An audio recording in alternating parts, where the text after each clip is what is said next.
গুৱাহাটীৰ পৰা অপহৃত ব্যৱসায়িক উদ্ধাৰ অপহৰণৰ লগত জড়িত ৫ অপহৰণকাৰী গ্ৰেপ্তাৰ মহানগৰ আৰক্ষীৰ ২৬ মাৰ্চত বৰপেটাৰ পৰা গুৱাহাটীলৈ আইপিএলৰ খেল চাবলৈ আহিছিল ফকৰুদ্দিন ভূঞা গুৱাহাটীৰ পৰা অপহৰণকাৰী দলে বৰপেটাৰ ব্যৱসায়ীজনক অপহৰণ কৰি মেঘালয়লৈ লৈ গৈছিল মেঘালয়ৰ উমিয়ামৰ পৰা অসম আৰক্ষীয়ে ব্যৱসায়ীজনক উদ্ধাৰ কৰাৰ লগতে ৫ অপহৰণকাৰীক গ্ৰেপ্তাৰ কৰে ৫ অপহৰণকাৰীৰ ঘৰ নগাঁৱত বুলি জানিব পৰা গৈছে এক ব্ৰেকিং ২৬ মাৰ্চত আইপিএল খেল চাবলৈ আহি অপহৃত হৈছিল এজন ব্যৱসায়ী গুৱাহাটীৰ পৰা অপহৃত ব্যৱসায়ীক উদ্ধাৰ কৰিছে মহানগৰ আৰক্ষী অপহৰণৰ লগত জড়িত ৫ অপহৰণকাৰীক গ্ৰেপ্তাৰ মহানগৰ আৰক্ষীৰ ২৬ মাৰ্চত বৰপেটাৰ পৰা গুৱাহাটীলৈ আইপিএলৰ খেল চাবলৈ আহিছিল ফকৰুদ্দিন ভূঞা গুৱাহাটীৰ পৰা অপহৰণকাৰী দলে বৰপেটাৰ ব্যৱসায়ীজনক অপহৰণ কৰি মেঘালয়লৈ লৈ যায় মেঘালয়ৰ উমিয়ামৰ পৰা অসম আৰক্ষীয়ে ব্যৱসায়ীজনক উদ্ধাৰ কৰাৰ লগতে ৫ অপহৰণকাৰীক গ্ৰেপ্তাৰ কৰিবলৈ সক্ষম হয় আৰু এই ৫ অপহৰণকাৰী ঘৰ নগাঁৱত বুলি জানিব পৰা গৈছে আৰু এই মুহূৰ্তত এই সন্দৰ্ভত আমি অধিক জানিবলৈ আমি ফোন লাইনত সংযুক্ত হৈছো আমাৰ জ্যেষ্ঠ সাংবাদিক বিমান কলিতাৰ সৈতে হয় বিমান গুৱাহাটীৰ পৰা অপহৃত হৈছিল এজন ব্যৱসায়ী কিন্তু ভাল কথাটো এই যে এই ব্যৱসায়ীজনক উদ্ধাৰ কৰিছে মহানগৰ আৰক্ষীয়ে লগতে গ্ৰেপ্তাৰ কৰিছে ৫টা অপহৰণকাৰীক ২৬ মাৰ্চত বৰপেটাৰ পৰা আইপিএল চাবলৈ আহিছিল এই ব্যৱসায়ীজন আৰু আইপিএল চাই উভতি যোৱাৰ পথতে এই ব্যৱসায়ীজনক অপহৰণ কৰা হৈছিল আৰু অপহৰণ কৰি তেওঁক মেঘালয়লৈ লৈ যোৱা হৈছিল কিন্তু মেঘালয়ত উমিয়ামৰ পৰা অসম আৰক্ষীয়ে এই ব্যৱসায়ীজনক উদ্ধাৰ কৰে লগতে ৫ অপহৰণকাৰীক গ্ৰেপ্তাৰ কৰিবলৈ সক্ষম হয় এই ৫ অপহৰণকাৰীৰ কিবা দাবী আছিল নেকি আৰু কিয় এই ব্যৱসায়ীজনক গ্ৰেপ্তাৰ কৰিছিল কিবা পুৰণা কণ্ডল বা তেনে ধৰণৰ কিবা বিষয় জড়িত হৈ আছে নেকি এই অপহৰণ কাণ্ডৰ সৈতে হয় নিশ্চিতভাৱে সৌৰভ ক'ব লাগিব যে ইতিমধ্যে হয় নিশ্চিতভাৱে অপহৰণ কৰিছে যেতিয়া ধন দাবীও নিশ্চিতভাৱে কৰিব আৰু ৫জনকৈ অপহৰণকাৰীক এই মুহূৰ্তত যি ভগদত্তপুৰ থানা আছে ভগদত্তপুৰ আৰক্ষী চকীয়ে গ্ৰেপ্তাৰ কৰিবলৈ সক্ষম হৈছে মহানগৰ আৰক্ষীৰ এটা দলে আচলতে ২৬ মাৰ্চতে বৰপেটাৰ পৰা গুৱাহাটীলৈ আহিছিলে আৰু আইপিএলৰ খেল চাবলৈ আহিছিলে ফকৰুদ্দিন বৰভূঞা নামৰ ব্যক্তিজনে খেল চাবলৈ আহিছিলে আৰু তাৰ পাছতেই সেই ব্যক্তিজন নিখোজ হৈ পৰিছিলে আৰু পৰিয়ালৰ লোকে এখন এজাহাৰ দিছিলে আৰু সেই এজাহাৰৰ ভিত্তিত আৰক্ষীয়ে যেতিয়া তদন্ত চলালে সেই তদন্তত আৰক্ষীয়ে ৫জনকৈ অপহৰণকাৰীক গ্ৰেপ্তাৰ কৰিবলৈ সক্ষম হৈছে মেঘালয়ৰ উমিয়ামত এই অপহৰণকাৰী দলটোৱে ফকৰুদ্দিন ভূঞাক আটক কৰি ৰাখিছিলে আৰু মুক্তিপণ দাবী কৰিছিলে আৰু আৰক্ষীৰ যিহেতু তদন্ত অব্যাহত ৰাখিছিলে আৰু আৰক্ষীয়ে পৰৱৰ্তী সময়ত মেঘালয়ৰ উমিয়ামৰ পৰা মহানগৰ আৰক্ষীৰ এটা দলে গ্ৰেপ্তাৰ কৰিবলৈ সক্ষম হৈছে ৫জনকৈ অপহৰণকাৰী আৰু আমি যদি চাওঁ এই ৫জনকৈ অপহৰণকাৰীৰ নাম এই মুহূৰ্তত নিউজ লাইভৰ হাতত আহি উপস্থিত হৈছে সি ৫জন অপহৰণকাৰী হৈছে আবুল হুছেইন আবুল নাছিৰ চাহিৰ আহমেদ আবু কাছেম আব্দুল হান্নান এই আটাইকেইগৰাকী এই ৫জন ব্যক্তিৰ নাম আমি এই মুহূৰ্তত নিউজ লাইভত সকলোক জনাইছো যে এই ৫জনকৈ যুৱকে গ্ৰেপ্তাৰ অপহৰণ কৰিছিলে সেই ব্যৱসায়ীগৰাকীক আৰু অপহৰণ কৰি মেঘালয়ৰ উমিয়ামলৈ লৈ গৈছিলে আৰু উমিয়ামত লৈ গৈ পৰিয়ালক মুক্তিপণ দাবী কৰিছিলে আৰু সেই সময়তে আৰক্ষীয়ে অভিযান চলাই যিহেতু গ্ৰেপ্তাৰ কৰিবলৈ সক্ষম হৈছে ৫জনকৈ অপহৰণকাৰীক আৰু এই মুহূৰ্তত বৰ্তমান জেৰা চলাই থকা হৈছে আৰু যিগৰাকী ব্যৱসায়ী ফকৰুদ্দিন ভূঞা বৰপেটাৰ পৰা আইপিএলৰ খেল চাবলৈ গুৱাহাটীত উপস্থিত হৈছিল ২৬ মাৰ্চত আৰু সেই ব্যক্তিজন পৰৱৰ্তী সময়ত অপহৰণ কাণ্ডত অপহৰণ হৈছিলে আৰু অপহৰণ হোৱাৰ পাছতে আৰক্ষীয়ে যিহেতু পৰিয়ালৰ লোকে এটা নিখোজ এনেধৰণৰ অপহৰণৰ এটা গোচৰ ৰুজু কৰিছিলে আৰু ভগদত্তপুৰ থানাত সেই গোচৰ ৰুজু হৈছিলে আৰু পৰৱৰ্তী সময়ত আৰক্ষীয়ে অভিযান চলাই মেঘালয়ৰ উমিয়ামৰ পৰা সেই ব্যৱসায়ীজনক উদ্ধাৰ কৰিবলৈ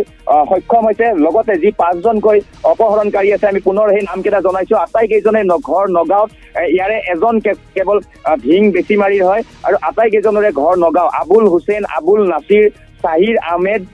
আবু কাছেম আব্দুল হান্নান এই আটাইকেইজন ৫জনকৈ অপহৰণকাৰী এই অপহৰণ কাণ্ডত জড়িত আছিলে আৰু ইতিমধ্যে অপহৰণ কাণ্ডত ব্যৱহৃত যিখন বাহন সেই বাহনো আৰক্ষীয়ে জব্দ কৰিছে বৰ্তমান তেওঁলোকক সোধপোছ অব্যাহত ৰাখিছে আৰক্ষীয়ে যিহেতু এক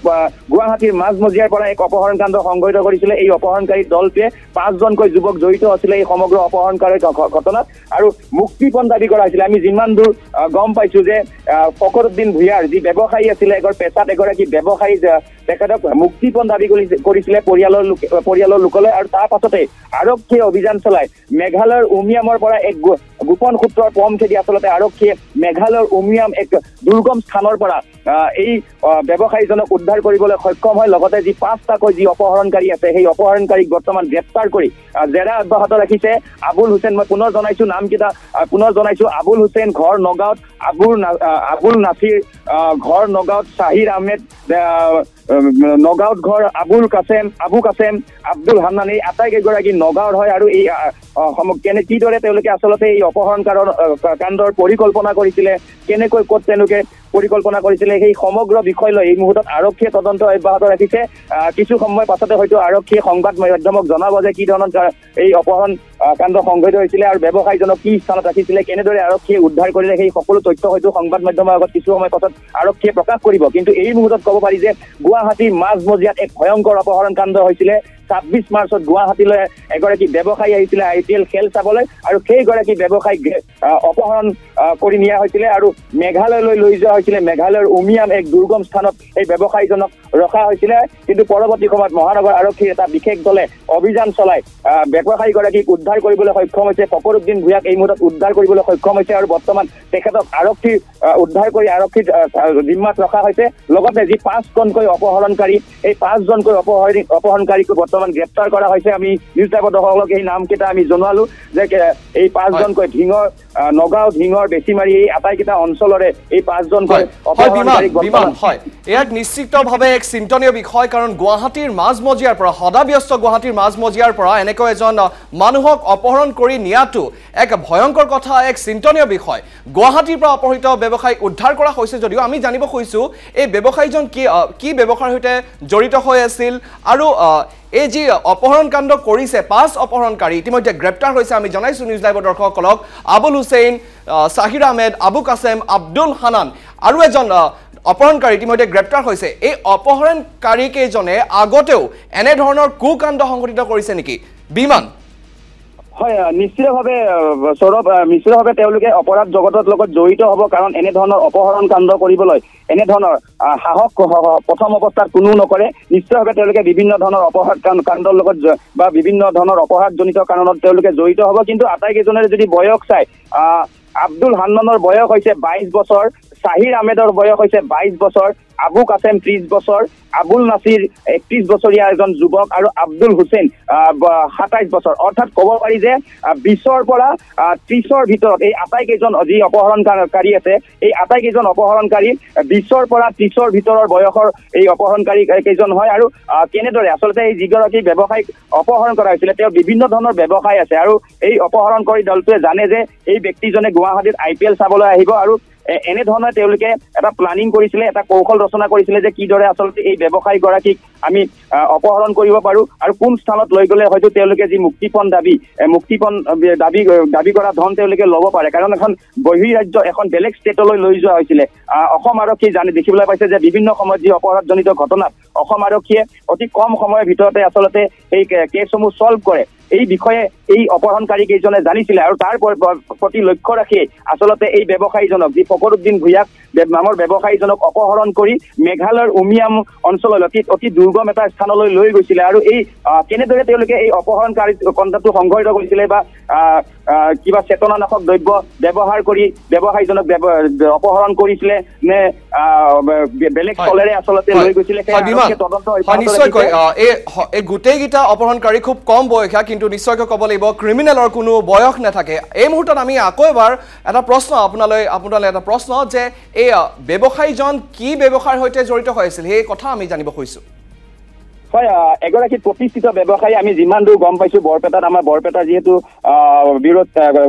সাংবাদিকে জনাব যে কি ব্যৱসায়ীৰ লগত ফকৰুদ্দিন ভূঞা বৰ্তমান জড়িত কিন্তু এটা কথা স্পষ্ট হৈ পৰিছে তেওঁ কেইবাটাও ব্যৱসায়ীৰ লগত জড়িত আছিলে আৰু তেওঁৰ লগত প্ৰচুৰ পৰিমাণে ধন বা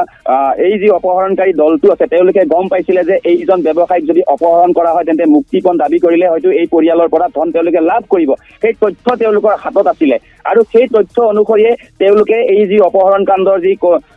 ব্লু প্ৰিণ্ট তেওঁলোকে ৰচনা কৰিছিলে, যিহেতু যুৱককেইজন আটাইকেইজনৰে ঘৰ নগাঁৱত, আৰু নিশ্চিতভাৱে এই ব্যৱসায়ীজনৰ লগত কোনোবা নহয় কোনোবা ব্যক্তিৰ সৈতে হয়তো তেওঁ জড়িত থাকিব পাৰে। ফকৰুদ্দিন ভূঞাৰ কোনোবা আত্মীয় স্বজনো হয়তো এই ঘটনাৰ লগত জড়িত থাকিব পাৰে, যিহেতু আৰক্ষীয়ে এতিয়া বৰ্তমান তদন্ত প্ৰক্ৰিয়া অব্যাহত ৰাখিছে। আৰক্ষীয়ে সোধপোছ অব্যাহত ৰাখিছে, যিহেতু কিছু সময় পূৰ্বে এই অপহৰণকাৰী দলটোক গ্ৰেপ্তাৰ কৰি বৰ্তমান থানাত ৰখা হৈছে, দিছপুৰ থানাত ৰখা হৈছে, তেওঁলোকক সোধপোছ অব্যাহত ৰখা হৈছে। সমান্তৰালভাৱে যিগৰাকী ব্যৱসায়ী, আমি আপোনাৰ সৈতে পৰৱৰ্তী সময়ত পুনৰ সংযোগ স্থাপন কৰিম। এই মুহূৰ্তত আপোনাক ধন্যবাদ জনাইছো।